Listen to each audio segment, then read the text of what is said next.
আবির হাসান ভাই, আপনি বৈষম্য বিরোধী ছাত্র আন্দোলনের একজন সমন্বয়ক এবং সেই সমন্বয়ক হিসাবে আপনি স্বৈরাচার আওয়ামী লীগ এবং তার দোসরদের ক্যাম্পাস মুক্ত করতে আপনারা কোন কোন ধরনের কী পদক্ষেপ নেবেন? দেখেন, প্রথমে তো ছাত্রলীগ নিষিদ্ধ সংগঠন ইতিমধ্যে হয়ে গেছে।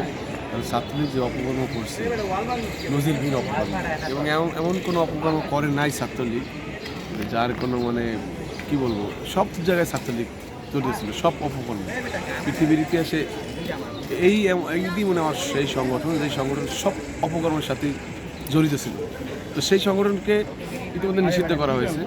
দ্বিতীয় কথা হয়েছে যে আমাদের ক্যাম্পাসে নিষিদ্ধ হওয়ার পর থেকে কোনো অবস্থাতেই তাদের কোনো প্রোগ্রাম, তাদের কোনো অ্যাক্টিভিটিস, তারা যেন কোনো সাধারণ শিক্ষার্থীদেরকে তাদের সংগঠনের অ্যাক্টিভিটিস না করতে পারে, তারা যেন কোনো কাজ, এই ছাত্রলীগ যেন কোনো কাজ না করতে পারে এবং কোনো সুসংগঠিত হতে না পারে, কোনো স্থানে যেন তাদের ঘাঁটি স্থাপন না করতে পারে।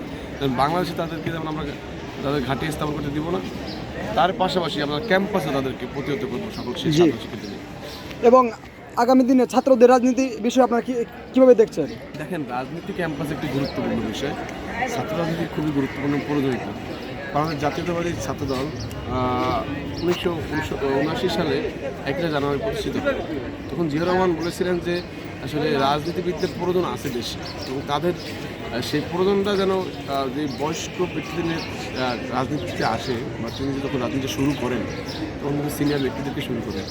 তিনি তখন ভাবলেন যে আসলে আগামীদের জন্য তরুণ নেতৃত্ব থেকে যারা নেতৃত্ব দেবে তারা যেন উঠে আসে, তার জন্য কিন্তু তিনি ছাত্রদল প্রতিষ্ঠা করেন।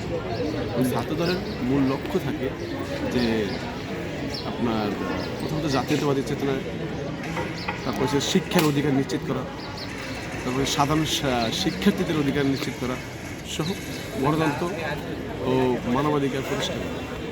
তো ছাত্র রাজনীতিটা সচেতনভাবে সবার রাজনীতি সম্পর্কে ধারণা থাকা উচিত। রাজনীতি সবাই করে, বিষয়টা এরকম না।